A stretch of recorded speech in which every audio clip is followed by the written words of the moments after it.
The next presentation comes from Steve Cook. We're going to deep dive into biometrics. It's going to be really exciting and really interesting. I think you're joining the panel. Steve, over to you. Okay. Thank you. Thank you, Martin. Thank you, Mike. Very interesting presentation. So just waiting. Oops. So I'm going to talk about biometrics. I've been a consultant in this space for about 8 years. I've been advising banks, investor groups, startups, and so on. The landscape of biometrics has changed quite a bit over the years, and it's been in many verticals. I'm currently representing a face biometric company called FaceTech. I'll talk a little bit about what they're doing because it's quite important to the authentication space, particularly with regard to PSD2. I have a group on LinkedIn. It's got about 23,000 members. When I first started it 11 years ago, I was expecting about 500. And to see it grow to this length, it just shows the level of interest there is in biometrics. So it comes as no surprise to everyone here today that biometrics are literally everywhere. Everything that we're doing today in terms of all the different verticals, particularly with regard to our mobile phones, etc. We unlock our phones, we use our fingerprint to authenticate ourselves into opening our bank account. I'm not going to touch on all these points, but you'll start to see the fact that you've seen it at airport security now. One big area you're going to see, I think, over the next 3-5 years will be the automotive industry, where vehicles themselves, car manufacturers with their connected cars are using biometrics as a way of authentication, and also autonomous vehicles as well. There's no clock up here, guys, so this is not running. So I'm looking at biometrics in mobile banking. And no doubt that you're using one of the top banking platforms that are out there. There are around 200 nowadays. Most of these brands you would know. A lot of these brands are actually using a form of identification with regard to enrollment, so onboarding in particular. Some of them will capture a face, for example, a fingerprint, as part of credentials that you've opened up the account. I will touch on that as well because it's quite important, as I say, regarding the process of onboarding and KYC. It will come as no surprise to anybody in this room that millennials are really driving this industry in terms of mobile banking. The last time a millennial probably visited a branch was years ago. But now it's really moving forward in terms of the landscape as far as devices are concerned. Anybody would like a copy of this presentation, by the way, you can get it from the organizers or me after the event. But certainly within the next couple of years, virtually every device on the market will have some form of biometric enablement. And that could be a combination of face, fingerprint, iris, and other technologies as well. So iPhone, as you know, 2014, effectively launched Touch ID, and last year they launched Face ID. You're seeing about 1.9 billion customers that will use a biometric enablement in the next couple of years. Smart cards, they're going to be quite prevalent as well. They're already in the market now, experimenting in certain European countries, and we should see around sort of 600 million within the next 5 years. So instead of chip and pin, you use your thumbprint on your card. This is an interesting statistic, particularly with China, which was a Singles Day, the 11th last year. $30 billion in transactions, which 60% was enabled by a biometric. That was either a fingerprint or a face. I'm just going to briefly touch on this because everyone in this room should know about PSD2 and strong customer authentication. So I often talk to audiences that need to understand this a bit more. It's really designed to make payments safer, and the way they've been doing this is to encourage customers and entities to actually adhere to the strong customer authentication protocols, which is two-factor authentication. You should know about these particular items whereby it's knowledge base, it's possession, it's inherence. I'll talk about inherence. And these have got to be actually independent of one another. One cannot compromise the other. And the deadline for this implementation and compliance, particularly in the UK, is still set for the 14th of September.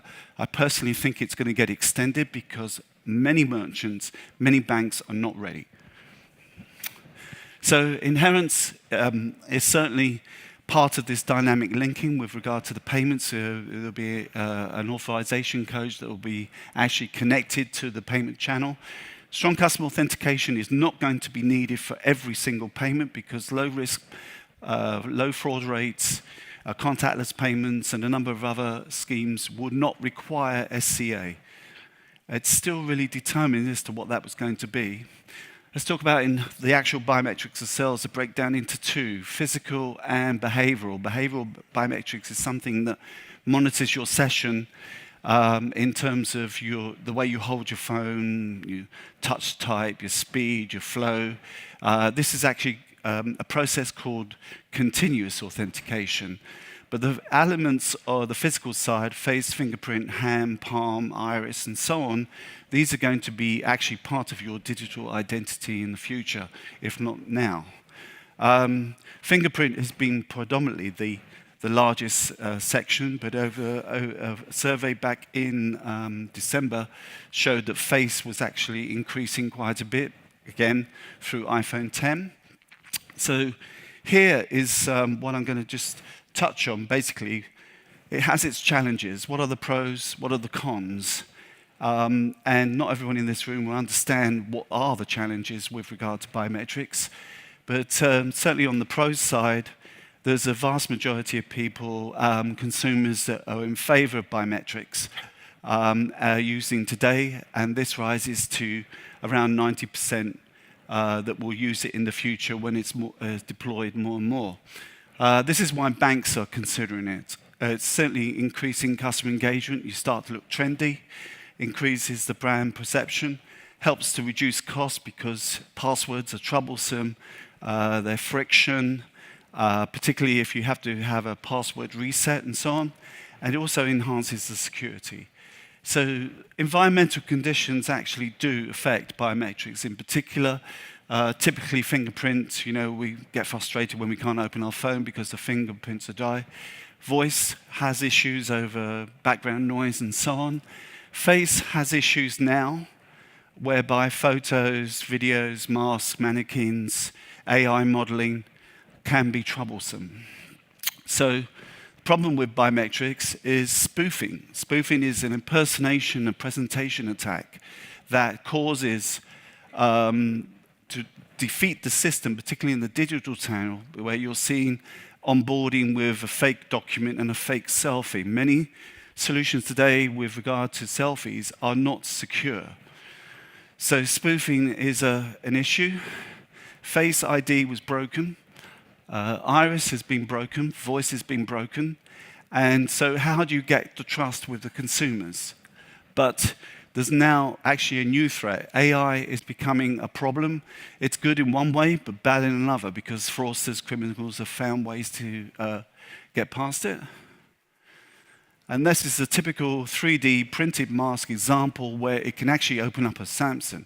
If it can do that, then it can access everything in there. First, I'm going to load the picture that we're going to be using. Show you now how AI is spoofing.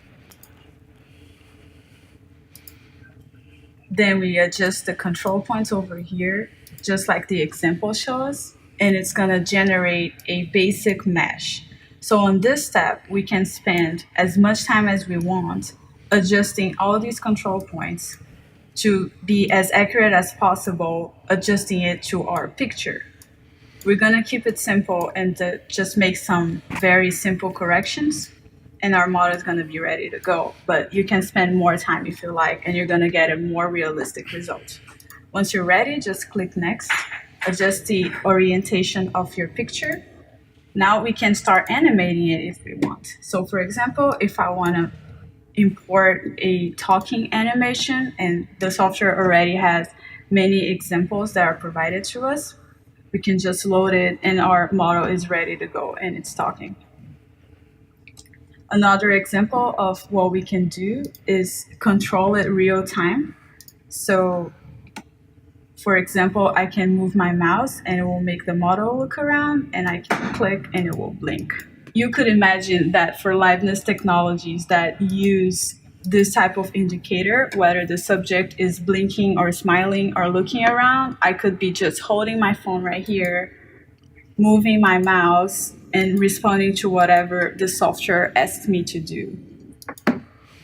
So you can see how easy that is, and you can lift any photo of Google Images, Instagram, anything of this kind, and transform it into somebody that's actually real. And this is actually defeating a lot of systems today already. There's quite a bit of fraud in the digital space because of this technology. Criminals have latched onto this pretty quickly. So it's important to have true liveness detection.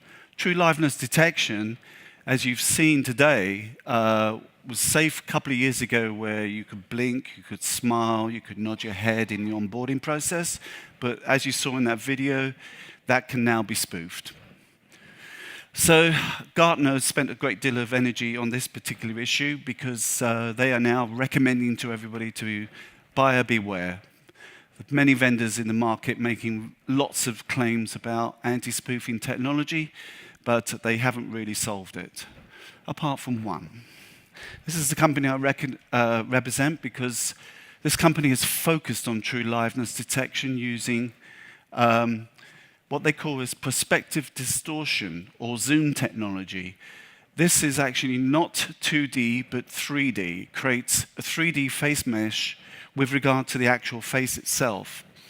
The difference with zoom is they've gone out and got tested by NIST and a lab against facial recognition and anti-spoofing. And they've been certified, one of very few biometric companies to be actually certified for anti-spoofing. FaceTech has got a solution which is really difficult to break. In fact, it's near impossible. So it can prevent photos, screen-to-screen recordings, videos, masks, and so on. So you're welcome to try that out. One of our partners that we've integrated to is Jumio. Jumio provide ID and V in the onboarding process. They have replaced all their face capture solution with FaceTech's Zoom to combine the ID capture with the face that's on the ID compared to a selfie, and that technology then works in the onboarding process. I think that's going to be more or less it, apart from the fact that biometrics are the only thing that represents your digital identity. Thank you very much.